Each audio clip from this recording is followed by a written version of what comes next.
Welcome to the Love Coach in My Pocket podcast. I'm Whitney Kobrin, a dating and relationship expert and love coach, but I wasn't always an expert. Far from it. After battling years of heartbreak, I finally cracked the code to love. And now I'm here to share that hard-earned wisdom with you. You're in for a treat, getting the guidance you never learned growing up. Whether you're here for practical dating tips, expert relationship advice, or deep talks on healing, this podcast is your go-to resource for lasting love. Get ready to feel uplifted, inspired, and empowered in your love life. Another episode of the Love Coach in My Pocket podcast. I'm your host, Whitney Kobrin, and today I have a special guest, Lisa Kneller. And Lisa is a certified insight coach, public speaker, blogger, and podcaster. She also helps people solve everyday problems, mostly in work and relationships, by helping them to overcome both their real problems as well as the perceived obstacles that can make us feel so stuck. She's a mind management coach and considers herself a partner in your life's greatest challenges. Lisa is also a certified yoga teacher. She has earned a certificate of applied neuroscience from the neuroscience school, as well as having a bachelor's degree in communications. Lisa's committed to learning and evolving throughout her life, which I just love and appreciate that about her. And she's dedicated to being an example of what's possible. So I am so excited for our conversation today. Hi, Lisa. Welcome. Hi, Whitney. Thank you so much for having me today. I'm delighted. Awesome. So you work in mind management. So tell me a little bit about how you got into that. And I'm so curious to learn more about what that is and what that can do for people. Yes. Years ago, I'm talking a little over 20 years ago, I was in my early 40s. I started taking yoga. And what a lot of people don't know about yoga is that the goal of yoga is to direct and focus mental activity. And most people think of yoga as a workout, right? We're doing all these fancy poses and it's a lot of fun. But the main goal really is to calm your mind. And so I started to learn this skill back in, I guess the early 2000s. And then I developed that over time, and it allowed me to really think about my thinking. And then later in life, I became familiar with different methods for thinking positively, thinking differently, managing your thoughts in a way that I didn't really learn in yoga, but like yoga was my start. So if we can learn to direct and focus mental activity, we have a leg up on life. Literally and well, figuratively and maybe literally in yoga. Yes, that's right. Very cool. So how did that interest and experience with yoga lead you into the coaching that you do now? Well, actually, as you know, I was a stay-at-home mom for many years. I did yoga as a part-time thing. And back in 2017, I decided to go back to work. I was 59 years old at the time. And I got a job at a university here in Phoenix. It's Grand Canyon University. And one of the benefits of so I was in enrollment. I was enrolling students in online degree programs. It's very popular these days.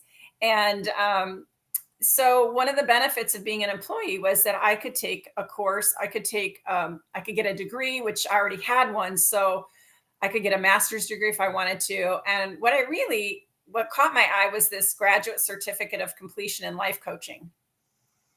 And I thought, well, that seems up my alley, you know?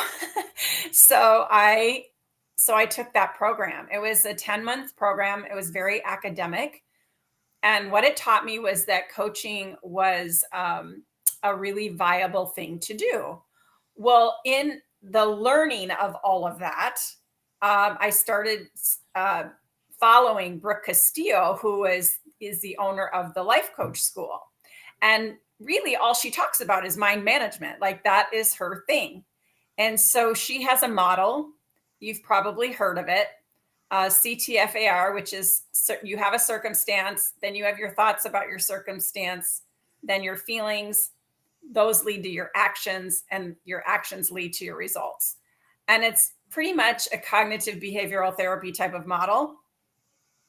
And I just kind of fell in love with that and have used it for my own life, and also to help other people manage their own minds. Yeah. I being someone that works with people around their love life, it's very emotional.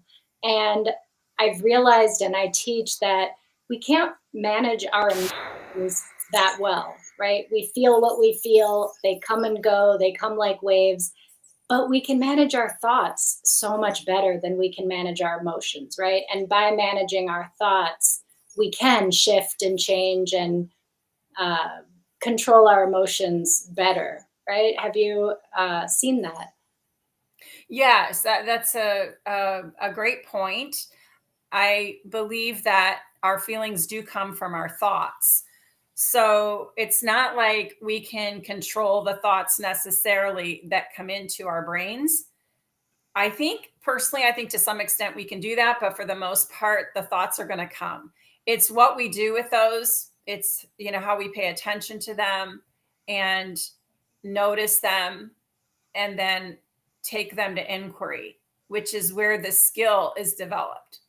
So if you have a thought, I don't feel, I don't know, I don't feel worthy enough to date, for example, or I don't feel pretty enough, or whatever the thought is, then you have to really look at that and figure out, is that true?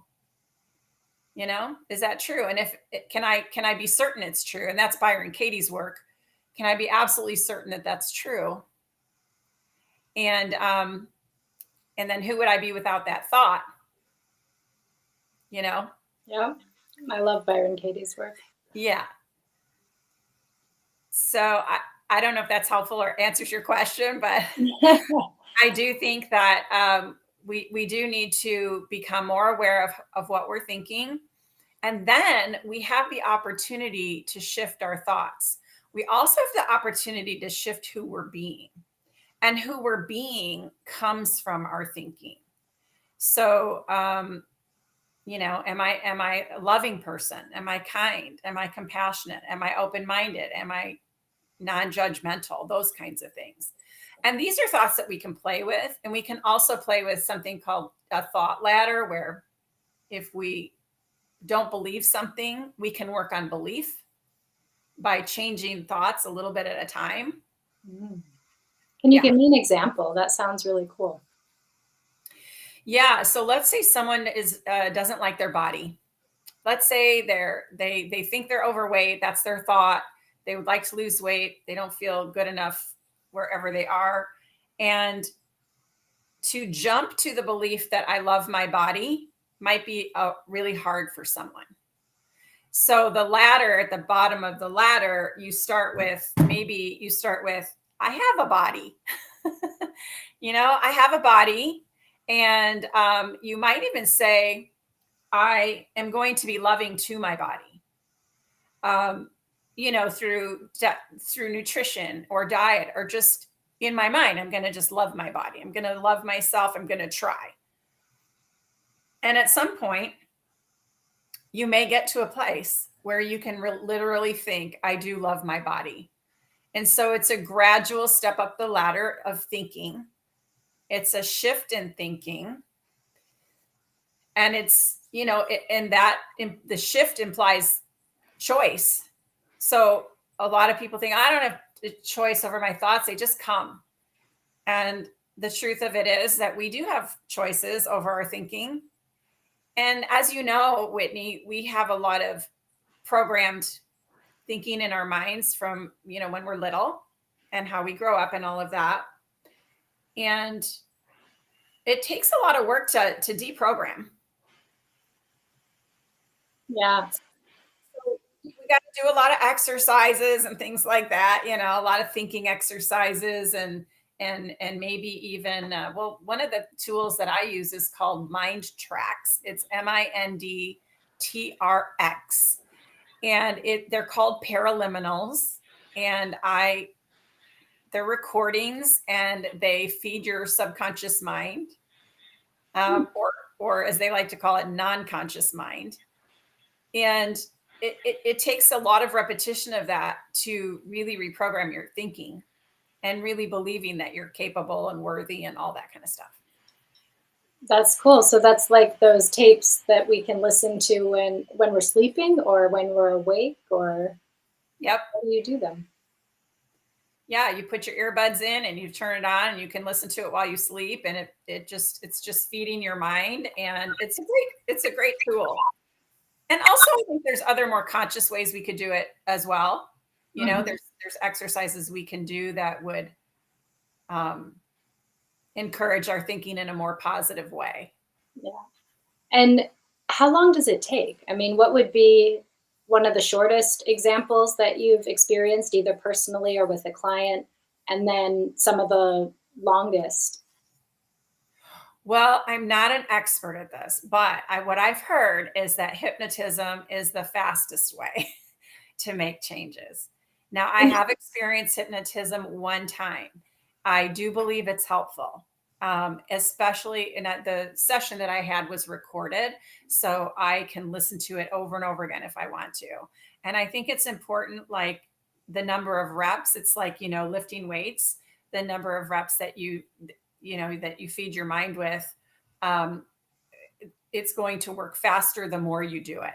So it could take, it could be a month or two, it could be immediate, and it could be a year or more, depending on your receptivity. And how about with the latter thinking? Well, again, I mean, you have to be repetitive in practicing these thoughts. I'm going to give you an example of an exercise that I've done recently. I actually did it 3 years ago and I redid it recently, but it's called a document or a declaration. And you basically you type out or write out maybe 20 to 25 things declaring who you are. I am love. I am joy. I am peace. Whatever the things are that you want to live into. And you type those out, and then you type them as I am, and then you do them again as you are, and you do them again as Lisa is. So you have 3 different versions of it. You record it. You listen to it over and over again, twice a day. And I don't know, I do believe that that these thoughts can actually be planted and taken to heart within weeks. One example is I am enough. I am enough. And one of my coaches, his name is Eric Lofholm, he used to think he didn't belong. He used to have the thought, I don't belong. I don't belong here. I don't belong there. And through this exercise and through working with his own coach, he came up with a different thought. And that thought is, people like me wherever I go. I do fit in. And that's what it was. He said, I don't fit in. And so the new thought is people do enjoy my company. People do like being around me. And he started repeating that thought, and he started feeling like he fit in. So it could take weeks, it could take some months, but the more you do it, and the more you think it, and the more you believe it. But actually, I just want to say that we want to align our thoughts with reality. We don't want to make stuff up, right? Like It's not like you say, I'm a millionaire when you're not. It's not an affirmation. It's more of a place to come from, if that makes sense. Yeah, I mean, I think there's differences between what you're talking about and having an intention. An intention can be a goal that we're working towards, like, I'll be a millionaire, but an intention means that it's not just the belief, but it's also the action, right? It's that we can't just have an intention and it magically happens. We have to also be behaving and acting and responding and doing. in alignment with that intention in order to make that happen. But I think so many people don't realize what you're talking about, how important our belief system is and how our beliefs will create our reality, right? Yeah, I mean, just take this podcast, for example. At one time, it was just a thought in your head, right? Someday I'm going to have a podcast. Yes. You can relate to this. And then you write it down on paper. Like I have my podcast on my vision board, which is on my computer. So I have a digital vision board, and every day I see it there. So it reminds me, start the podcast. But it took me a while, and I'm sure it took you a while to but in your mind, you knew you could do it. You knew you had this belief, I know I can do it. I just need to carve out the time to do it. Right. Right. Yeah. So I like to think that there is procrastination, but then there can also be conscious, intentional procrastination. So sometimes we might not be ready to do something yet and we push it off. And right, a lot of times it's just regular procrastination where we're afraid, we're scared, we haven't figured it out yet. Whatever that is, often it's fight, flight, or freeze. We're frozen and we're just not taking action. But we can push things off in a way that is effective and helpful. And I remember for quite a while, I was thinking, I will start a podcast once I'm ready, once I have this app done, once I have this foundation. Um, so yeah, that's a good example though, because it's definitely something that started as a thought and an idea, and even kind of did a few little tries before it became what it is today for real. Yeah. So if somebody were in your shoes and were planning to create a podcast and they had this fear, the fear is the emotion, right? And what is helpful is to look at the thoughts behind the fear. And the thoughts might be, um, people will make fun of me, people will judge me, I won't look good on camera, or whatever the thought is. Now we have the power to really look into that and say, is that really true? Because the truth of it is that there is an audience for everyone, and nobody cares what we look like. Mainly, they want authenticity, they want information, helpful information, and they're waiting for us to provide that to them. And those are different thoughts than, oh my God, nobody's going to like me. You know what I mean? And the thoughts, our thoughts actually create reality. So that's where the power of understanding that once we get to learning how to observe them, notice that they're coming in and that they're there and the fear is there and all the emotions, then we can start to tackle it. But I will say that, you asked how long does it take? And sometimes I think it takes a while to develop that skill, just the awareness piece. Yeah. Yeah, it really does. Some people I mean, we all have this to some degree that we just, like a fish doesn't know it's in water. It can't tell. It's like we don't even realize some of the things that are just automatic, our automatic behaviors, our automatic thoughts. I was at a friend's house a little while back and a water pipe broke. And so they had no water.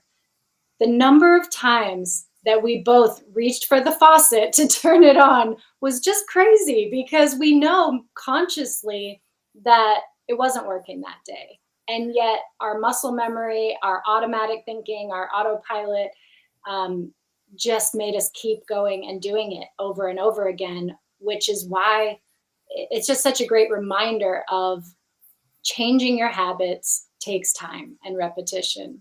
And I love how you said earlier, like listening to something every day. I find that doing a little bit every day is so important. We can go on a retreat, we can do a workshop, we can do something that just changes our whole mindset and inspires us and changes the way we want to think about things. But it's so easy to get sucked back into our automatic thinking. So I'm curious, as a coach, how do you help people through that process? Well, I mean, I help them create a document so that they get into the habit. I encourage them to create the document, create it as I instruct them to, get it recorded 3 times, and start listening to it. And of course, they have to be the ones to take action and do it. Um, and then, as far as building awareness, I don't know. Uh, they just have to start practicing it somehow. Um, it's like one time I was in yoga, and I learned the idea that there's gold in everyone, and you should look for the gold first. You should look for the beauty first. And I thought that was kind of a cool thing to do. And so I had to take it upon myself to practice that. I couldn't rely on anybody else really. Um, so I started looking at people differently, and I started noticing, and I would look in their eyes first. And I would say to myself, there's something beautiful in there. There's a story behind every person. There's a precious life here. Um, and then, as far as, I agree with you, I think daily, a repetition daily. So here's the thing: meditation is great, and it's great to quiet the mind, and it's great to let downloads come in and let creativity flourish and that kind of thing. And it's different than having really positive messages implanted into your brain every single day. They're different, and they're both useful. And so you just have to take it upon yourself really to want to have more positive thoughts. Like, as an entrepreneur, it's not an easy road. So we need encouragement. And I heard this quote not too long ago from my coach, actually, and he learned it from his pastor. And the quote is, a leader's job is to stay encouraged. So I was like, wow, I that is such a great quote or statement. And I am a leader, and I do need to be encouraged. And so now I actually need to seek that out. If I'm not getting it, I need to be around people like you, Whitney, or people like my coach who can encourage me. And I mastermind with a friend of mine weekly, just me and her right now. But she encouraged me today to do something, and I was like, okay, I'm going to do that. I love that. I was kind of a reluctant leader, and I remember one of my favorite leadership quotes that I came across once was just, leaders are just people trying to get shit done. And I thought, wow, okay, so if I'm just trying to get something done, then I'm definitely a leader. Yeah, Absolutely. I completely agree with you. We need that encouragement. And, people are often say they need motivation, right? But often the motivation is just, how bad do you want something? And it's the encouragement that we need to be able to overcome the obstacles and learn what we need to learn and figure out how to get it done, right? The motivation is there. It's just gets covered up by all the obstacles and all the challenges that come up while we're in the process of trying to do something that's challenging and hard. Yes, there are obstacles, like you read in my bio. They're perceived and they're real. Sometimes they're really real, and sometimes they're perceived. So it's our job, really, as coaches, to help people move through their thoughts and their thinking about what they want to do and what's really possible. Yeah. Because there are some things that are impossible, like we can't fly, we don't have wings. There, we do have limits as humans. But also, if somebody else can do something, I can too. you know and I will go back to, just real quickly, go back to, you asked how long does it take. I think for someone who's suffered a lot of trauma, um, whose psyche has been sort of damaged by either abuse or negative language throughout their lives, it could take them longer. you It's a know really good point. yeah. Yeah. The body keeps the score. Sometimes it's goes deeper than just our conscious thinking, right? It's our conscious thinking, then our subconscious thinking. Then sometimes things are really in the body and we need a whole holistic approach, which is something that you and I have in common. And one of the reasons I wanted to bring you on and share what you do with people, because I think it's so important to incorporate the mind and the body. And I love how that's where you originated from, was figuring out that yoga is not just about getting a great butt. It's not. It's about your mind and what we're capable of. Yeah, and I have to say, I had surgery a while back, so I haven't been to my yoga class lately, but when you go regularly to a yoga class and you have a really good teacher, you get a new message every time you go. And you get something like a philosophy message or a love message or a empowerment message. And those things regularly are also very helpful. So the yoga for me, yes, it is about movement and moving my body, and it's the whole mind, body, spirit, right? Keeping it all connected. Mhm. But the messages are really beautiful too and uplifting. And so that can be helpful too.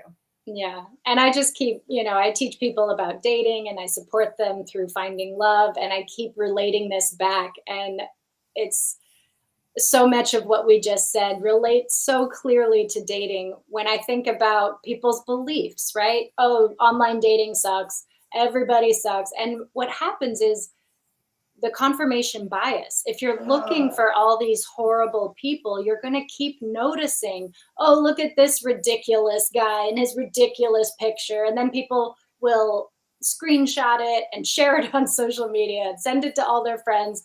And they're just putting all their focus and attention on what they don't want and what's not good.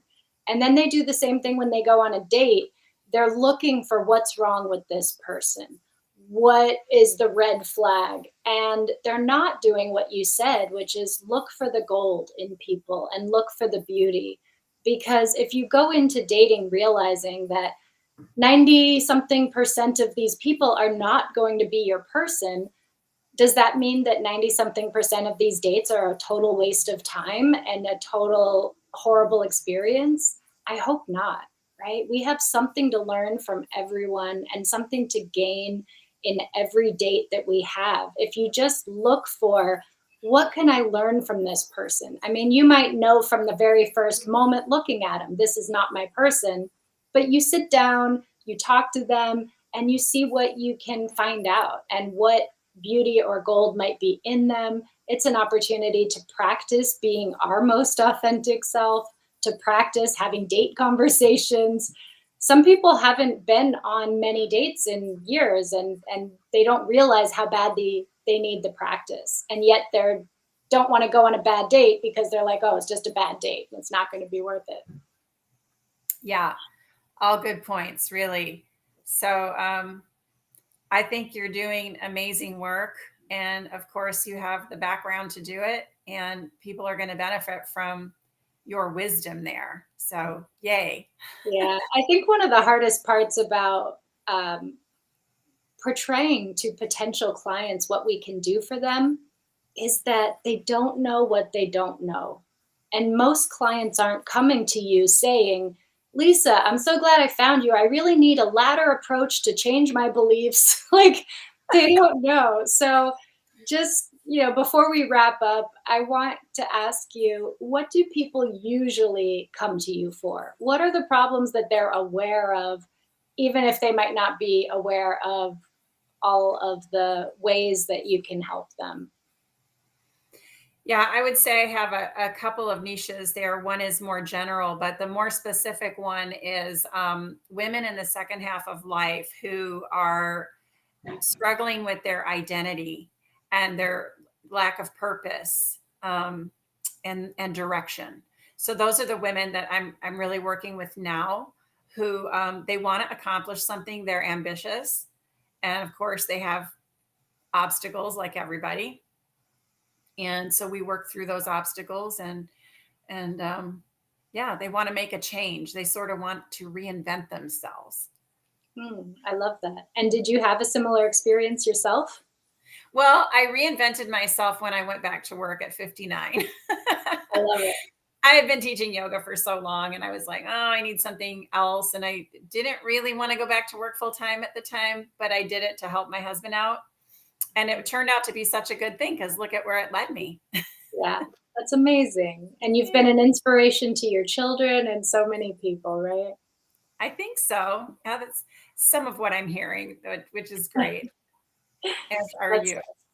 awesome. And so where can people find you? I do have a website, Lisa Kneller. The K is silent, Kneller, lisanellercoaching.com.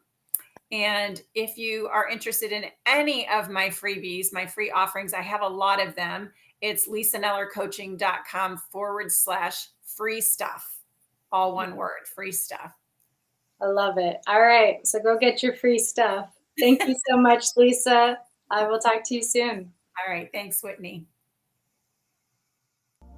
Thanks for tuning in to another episode of Love Coach in My Pocket, where we talk about love, dating, relationships, healing, and all sorts of topics related to these. Don't forget also to download the Love Coach in My Pocket app from the App Store for tons of free resources to support you on your journey.